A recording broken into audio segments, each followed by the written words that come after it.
Ya pemirsa, 82 RW di DKI Jakarta masuk dalam kategori zona merah. Pemprov DKI Jakarta menilai laju COVID tinggi karena jumlah testing di Jakarta semakin meningkat hingga 12 kali lipat. Wagub DKI Jakarta Ahmad Riza Patria mengatakan bahwa laju COVID-19 tinggi karena jumlah testing di Jakarta meningkat hingga 12 kali lipat sesuai standar WHO. Jakarta juga merupakan pusat interaksi tertinggi dan banyak pihak datang dari luar kota. Selain itu, sebagian warga bosan di rumah dan memanfaatkan libur panjang Imlek untuk berlibur. Untuk mengantisipasi, Pemprov DKI Jakarta membuat program Kampung Siaga dan membatasi keluar masuk orang di wilayahnya. Kampung Siaga juga menyediakan fasilitas cuci tangan dan edukasi warga terkait COVID-19.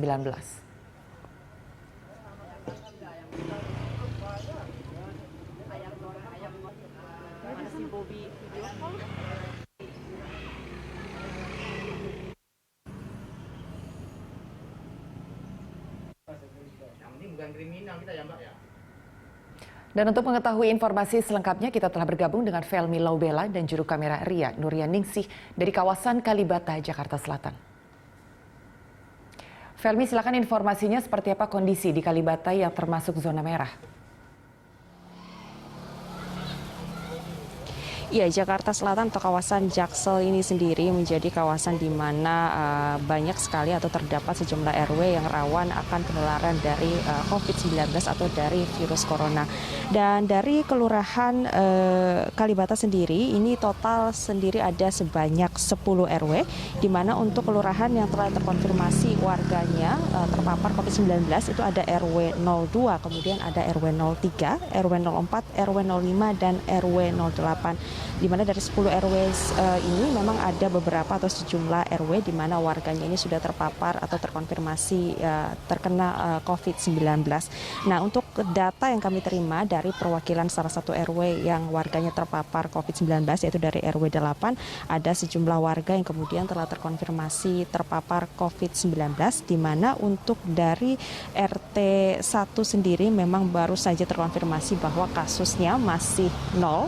Kemudian untuk RT 2 ini juga terkonfirmasi bahwa ada warga sebelumnya yang sudah terpapar tapi dinyatakan telah sembuh. Kemudian juga untuk dari RT 3 di wilayah RT 8 ada baru saja sebanyak 2 tambahan kasus COVID-19 dan saat ini dirawat atau tepatnya menjalani karantina di Wisma Atlet. Kemudian untuk wilayah RW 8 khusus RT 5 ini ada sebanyak 2 orang yang terkonfirmasi juga positif COVID-19 namun memutuskan untuk melakukan isolasi secara mandiri.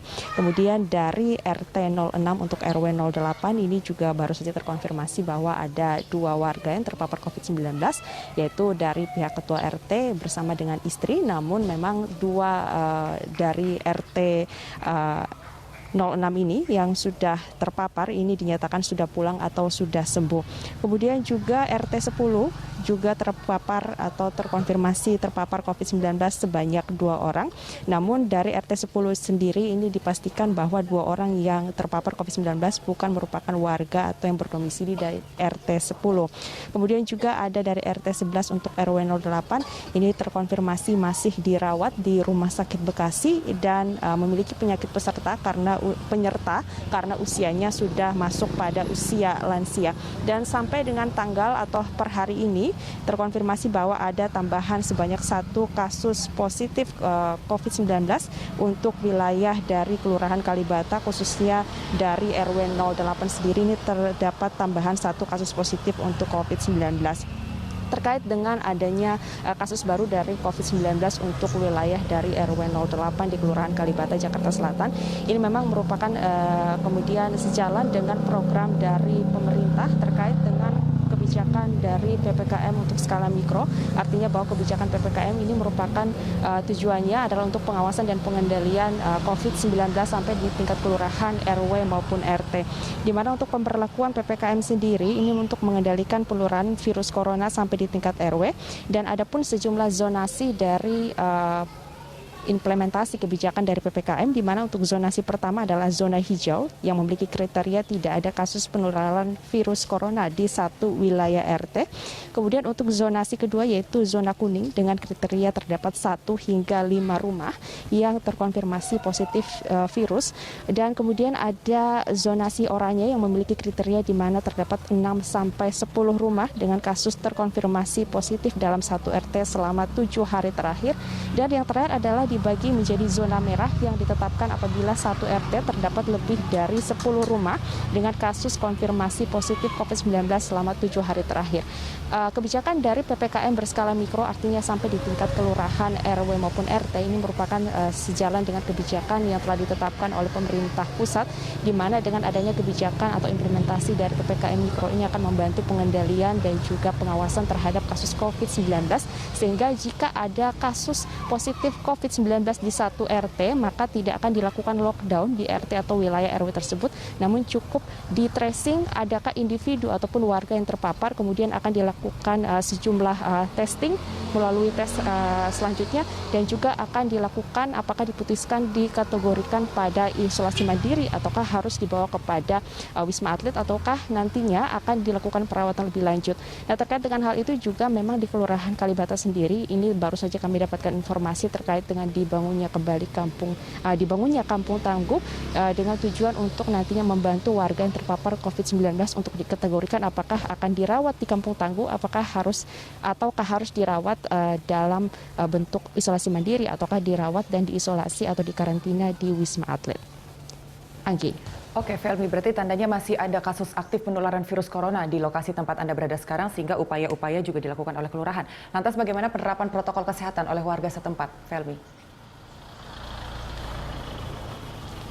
Ya, penerapan dari protokol kesehatan di kelurahan setempat, baik itu dari tingkat kelurahan sampai dengan keterlibatan dari pihak RW dan RT memang terlihat sekali di Kelurahan Kalibata, Jakarta Selatan. Ini ditunjukkan dengan dilakukannya penyemprotan disinfektan oleh petugas dari Karang Taruna. Tadi kami sempat melihat memang rutin dilakukan untuk penyemprotan disinfektan. Ini merupakan juga kerjasama dan juga kemudian kinerja dari berbagai pihak, baik itu kerjasama khususnya dari pihak TNI dan juga Polri, di mana kemarin sudah diadakan rapat koordinasi terkait dengan implementasi kebijakan ini sejalan atau menindaklanjuti kebijakan dari Presiden Republik Indonesia terkait dengan kebijakan PPKM Mikro. Selain untuk zona merah memang harus kemudian difokuskan pada pembangunan kampung tangguh, kemudian juga penyemprotan disinfektan yang harus rutin dilakukan setiap harinya. Ini demi kemudian memutus penyebaran mata rantai dari COVID-19. Kemudian ini juga berguna nantinya bertujuan untuk bagaimana pengawasan yang lebih ketat terhadap penularan dari COVID-19, dan ini juga menjadi salah satu kunci agar penularan atau menekan penularan dari COVID-19 itu sendiri. Dan kita harapkan memang dengan adanya kebijakan PPKM mikro atau berskala mikro sampai dengan tingkat kelurahan ini diharapkan nantinya menjadi efektif begitu untuk dapat menekan penularan dari COVID-19 ini. Demikian, Anggi. Ya, pembangunan kampung tangguh dan juga rutin menyemprotkan desinfektan. Terima kasih, Felmi, untuk informasinya. Selamat bertugas kembali, Felmi. Ya, pemirsa, itu tadi laporan dari Felmi Lobela dan juru kamera Ria Nuryaningsi dari kawasan Kalibata, Jakarta Selatan.